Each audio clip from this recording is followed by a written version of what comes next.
Hi everyone! We have big news to share with you today. We've actually had a lot of things happen over the past couple of years. We bought a house, we got married. Unfortunately, one of our dogs, Pinto, who's right over here, passed away.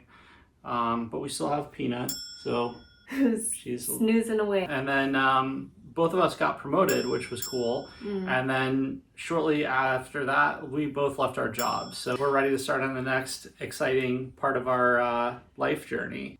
Drum roll. I can't keep doing it. Okay, ready? We're moving to Taiwan! Moving to Taiwan wasn't on our bingo card. After we got married, I told Andrew that I really wanted a period of time where we just had stability, we could just focus on being together and, you know, doing the things that we love to do. But you got a job opportunity that was too good to pass up. Yep, that's true. It's perfect for my career development. The company is awesome. Yeah. And I am also going to have the opportunity to further improve my Chinese. It's really hard to get past a certain point with the language unless you're immersed in it. So I'm really excited to have that opportunity. So I checked off a big box. There are a couple big boxes there. And then, you know, we've obviously been talking a lot about what do we want out of life as a couple? Like, what do we want our family to look like? What experiences do we want to have? And we both said that we would love to live abroad. With Taiwan in particular, it is so close to so many different countries that we'd love to visit. So I think that was a big selling point for me. Yeah, and with Asian regional airlines, it's really cheap to fly anywhere. It's like $100 to fly to Korea or Japan or the Philippines, even Singapore. It's definitely more doable from Taiwan than it is for us here in Seattle. And we can maybe bring our Peanut pup with us. Thankfully, all the Korean airlines seem to allow dogs in the cabin. So yeah. Peanut will get to experience some other countries. Actually been to Taiwan before. We shared this at our wedding. We had some fun facts printed on a cocktail napkin. This is fun fact number 2. It says so far they have been to 4 continents together, they That's being true. us, and Taiwan was their first trip. Andrew asked me if I wanted to go to Taiwan with him. We had known each other for maybe 7 months, and I thought, well, I don't have a good reason to say no, so I said, yeah, of course. It wasn't until we were on the plane, actually ready to land, that I realized, how well do I actually know this guy here? Wasn't sure what to expect or if our travel styles would mesh, would we even like each other at the end of the trip? But we had so much fun and we found out that we love traveling together, so, you know, we ended up here today. Went to all of the tourist attractions, and then we went to Taipei 101, the big tower. We tried Din Tai Fung, which was really exciting because we love Din Tai Fung. We went to the hot springs. We went to the cat village. We did a lot of stuff. We had a great time. We're moving back to Taipei. Yep. And I'd been there once before too. Oh, that's right, for a month. Yeah, so I went to a language school there. For Mandarin. He's been studying, how long have you been studying Mandarin? I want to say like 9 years now. Quite a while. So yeah, we're super excited to go. When I think about Taiwan, I think about the food. The food we had there is probably my favorite, or definitely my top 3 for sure. I also think about the tea. I had the best tea ever there. I definitely think of the beautiful scenery there. How about you, Andrew? I just remember how laid back everybody was. Yeah. Like, they seemed to wake up pretty late, like everything's closed, it seemed like till 10 in the morning or so. And nobody's ever really in a hurry. It's kind of nice and a relaxing place to live. The only part that's crazy is the traffic. I think I'm going to be spending a lot of my time working, but outside of work, I kind of want to try out a bunch of different types of restaurants, maybe some different bars. There are a lot of tourist attractions that we've not gotten to see outside of Taipei. So I also kind of want to try to bike around the island. That's a little ambitious, but maybe at some point while we're there, we'll get to try at least part of it.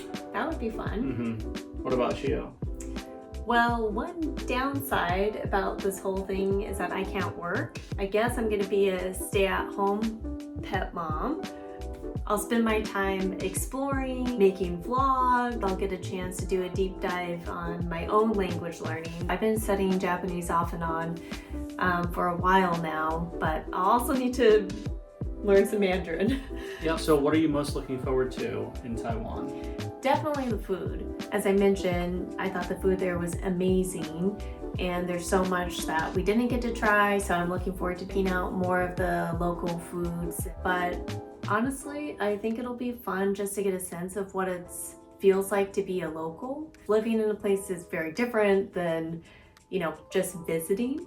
So I'm sure there are so many little and big cultural differences that we'll get to experience. If you want to sort of integrate into a place, it's important to share hobbies with people. So I'm kind of interested to try to indulge some of my hobbies in Taiwan. One of them would be playing board games. I've read that there are a lot of board game cafes. Oh, that'll be fun. So it might be a good way to both improve my Mandarin and meet local people. The other one is hiking. So there's lots of hiking even within the city of Taipei. I'm really excited to do some of that. It's pretty hot most of the year, but I think we can still get a good amount of hiking in before the summer. So I know there's a lot that we're looking forward to, but what do you think will be challenging? I've spent a lot of time learning Beijing Chinese. I guess I've learned from Netflix dramas that the accent in Taiwan is very different. So I think it might be a little challenging to adapt to that accent and sort of learn to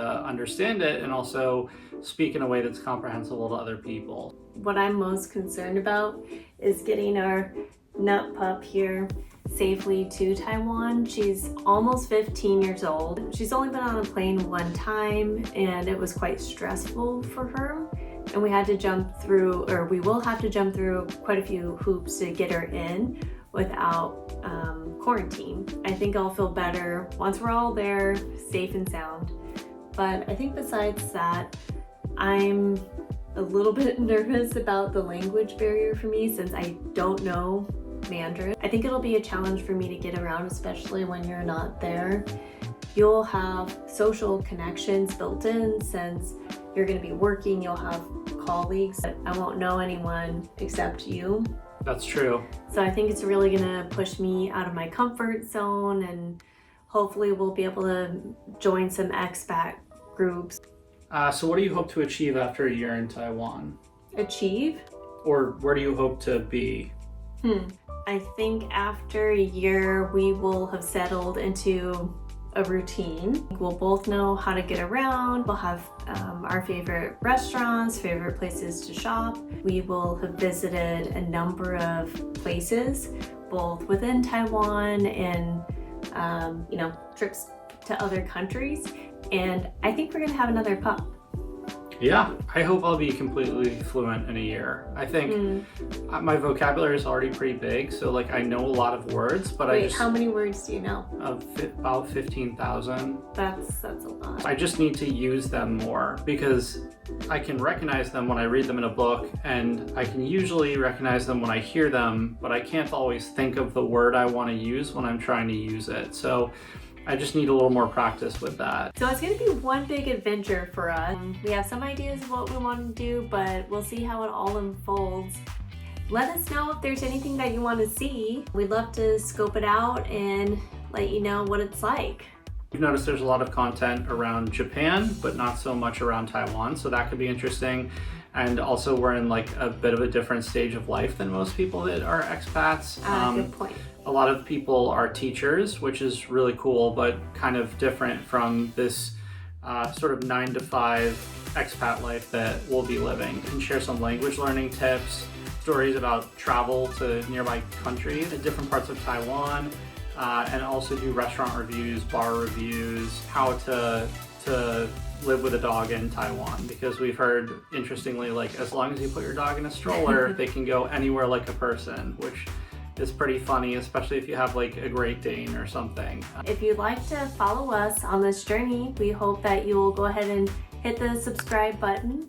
We'll aim for weekly videos, but we'll see how it goes since, this is pretty new to both of us. Yep, and we're leaving in 2 days, so we'll see you in Taiwan.